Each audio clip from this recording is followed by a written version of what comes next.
මට ආසයි අතල්ලන් ඔබේ මුවග සිපගන්න ඔබේ මුහුණ සීනාවෙන් හැමදාම පුරවන්න දුකද සුබ දවසක් ඔයාලා හැමෝටම. අදත් ඩේ ව්ලොග් එකක්. ඒ වගේම මේක මේ මාසෙට මම ඔයගොල්ලොත් එක්ක ෂෙයා කරගන්න අන්තිම ඩේ ව්ලොග් එක. මොකද අද මාසේ අන්තිම දවස. උදේම කිව්වට උදේමත් නෙමේ. කොහොම හරි මම නැගිටට පස්සේ ගෙදර අයට තේත් හදලා මම උණු වතුර එකක් ලෑස්ති කරගත්තා බොන්න. ඊට පස්සේ අම්මා උයන වැඩවලට උදව් කරා. ඒ අතරේදී මම ගියා මම කලින් දඹල ඇට හිටවපු තැනින් ඒ ඇට ටික අයින් කරලා ආය වෙන තැනක හිටෙව්වා. ඒක තමයි මම ඔයගලොන්ට පෙන්නුවේ. හැබැයි මං කලින් දඹල ඇට දාපු තැන පැලවෙන්න දාපු තැන එතන මට ආය මම මේ ටික ගනිද්දි එතනින් මිස් වෙලා කොහොම හරි එතන පැලයක් ඇවිල්ලා. මම දැන් අලුතින් හිටවපු තැන පොඩියට පැල එනවා.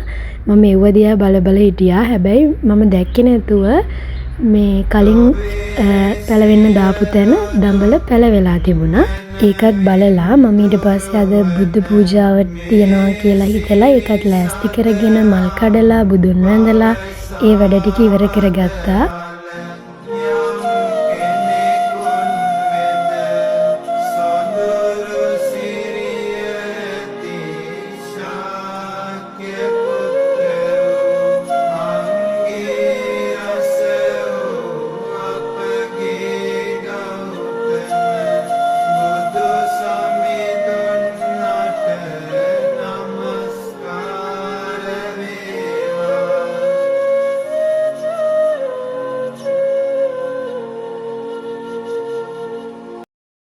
ඊට පස්සේ මම කෑවා.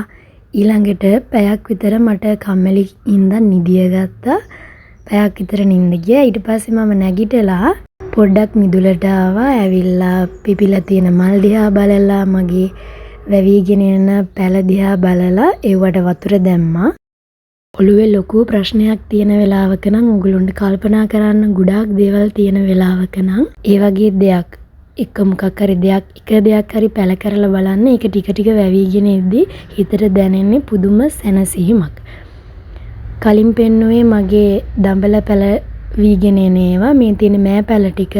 ඒ ටික මම හැමදාම උදේට හවසට ඇවිල්ලා අල්ලලා බලනවා. ඒවා දවසින් දවස වැවිගෙන එන විදිය. මේක කොච්චි පැලයක් හිටෙව්වේ ළඟදී. ඊට පස්සේ මම නාරන් ටිකකුත් කඩාගෙනම ඇන්තෝරියම් පැල ටිකට වතුර දැම්ම. මේවා නම් අම්මා හිටවපු ඒවා. ඒවා ලස්සනට මල් තියෙනවා එක එක පාට වලින්.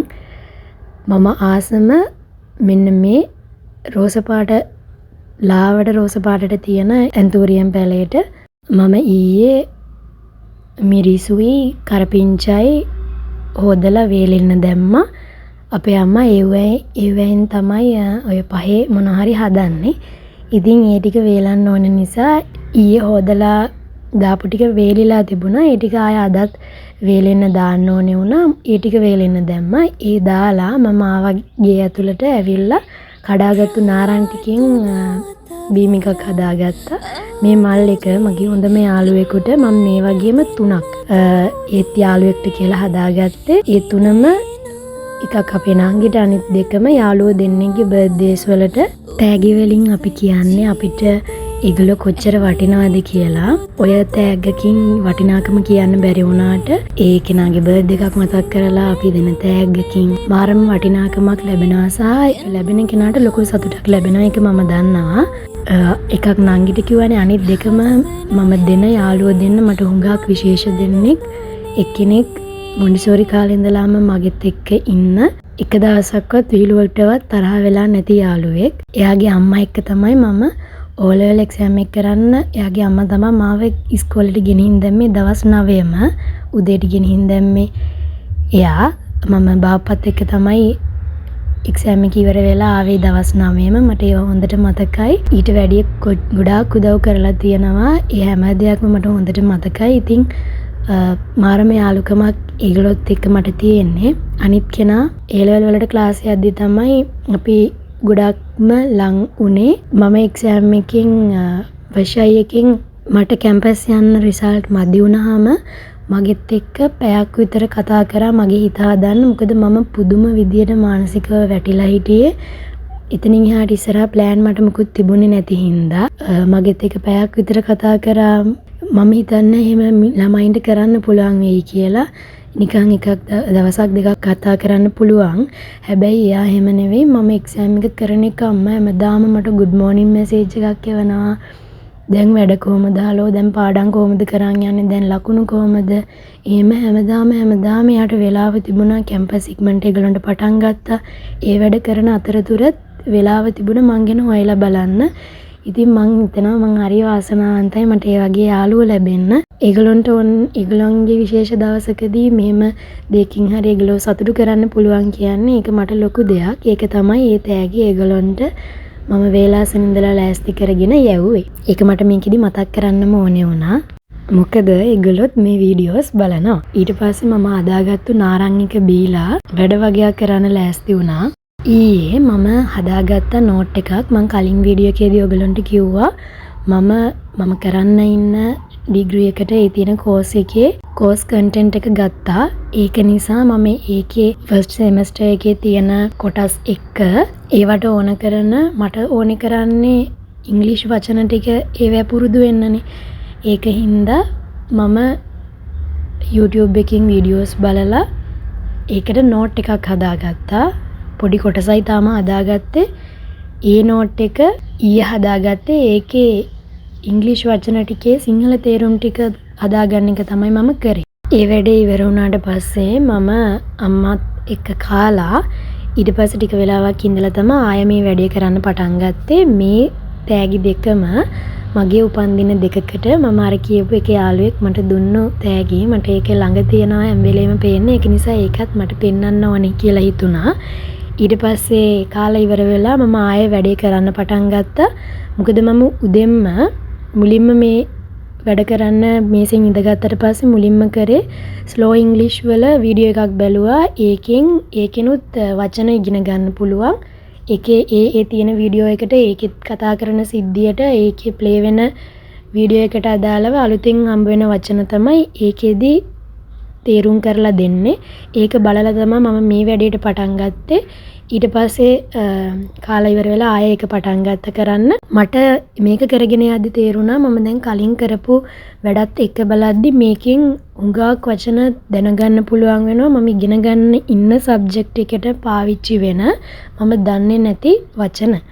මට ඒක තේරුණා. මම නෝට් එකක් හදාගත්තා. ඒ නෝට් එක ඉංග්‍රීසි වලින් හදාගන්නේ. ඒ හදාගත්තු නෝට් එක කියුවාම තේරෙනවා කියන්නේ මොකද්ද කියලා. හැබැයි අර දන්නේ නැති වචන ඉංග්‍රීසි වලින් ඉගෙන ගන්න පුළුවන් වෙනවා. ඒවා ප්‍රැක්ටිස් කරන්න පුළුවන් වෙනවා. ඒක නිසා මම මේ පටන් ගත්ත වැඩේ මම හිතනවා කලින් කරපු ඒවත් එක බලද්දී ගොඩාක් ඉක්මනට වචන ටික අල්ලගන්න ලේසි වෙයි කියලා. අපි බලමු ඉස්සරහට ඒක කොහොම වෙයිද කියලා. මම කරන දේවල් වැරදෙනවා වෙන්න පුළුවන්, හරියනවා වෙන්න පුළුවන්. ඒවා ඔයගොල්ලොත් එක්ක ෂෙයා කරගන්නම්. ඔයගොල්ලොනුත් අලුතින් ඉංග්‍රීසි වලට සායවෙන් ඉගෙන ගන්න ලෑස්ති වෙනවා නම් මේක ඔයගොල්ලන්ට වැදගත් වෙයි. මම වැඩේ ඉවර කරන් ලෑස්ති වෙලා හිටියේ. ලෑස්ති වෙලා ඉද්දි මෙයා ඇවිල්ලා මට වද දුන්නා. මෙයාගේ අම්මත් ඔය වගේම මගෙත් එක්ක මම වැඩ කරද්දී හිටියා. එක්සෑම් කරන කාලෙදී මහා පාන්දරත් මම නිදිය ගන්න කම්ම එයා හැරිලා හිටියා. මෙයාගේ අම්මා. මං ඊයේ ටිකක් හවස් වෙනකම්ම නෝට් එක හදාගන්න වැඩේ කරා. අදත් ඒ වගේ තමා මේ වැඩේ ටිකක් හවස් වෙනකම් කරලා මම රිදි නවා ගත්තා. සිප ගන්න ඔබේ මුණ සීනාවෙන් හැමදාම පුරවන්න දුක දැනෙනා විට නුඹට මට තුරුළු සැනසෙන්න මට ඕනේ හැමදාම නුඹේ තුරුලටම වෙන්න. ඊට පස්සේ හවස් වෙලා අපි පැටිස් එකක් කාලා තේ බිව්වා. ඊළඟට මම මිදුලතු ගන්න පටන් ගත්තා. මිදුලතු ගාලා ඉවර කරලා කුණු ටික ඔක්කොම පිච්චුවා.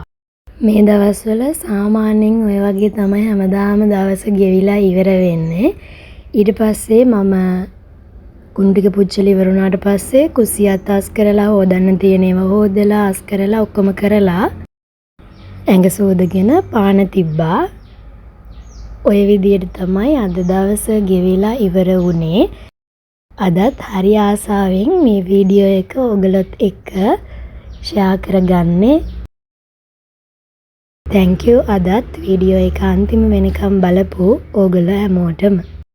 ප්‍රාර්ථනා තවරා ආදරේ ඉන්න ඉඩ දෙන්න තුරුලේ හිනහෙනා කල්පනා ඔබ නිසයි ජීවිතේ ඇඟිලි තුඩු තද කර මගේ නලලේ සිඳුනු සිව් මෙලිනු බෙදෙ තොලතරේ ගැඹුරු හද කැළඹුවෝය කඳුලේ රහස නොහැගේ මගේ මැලඳු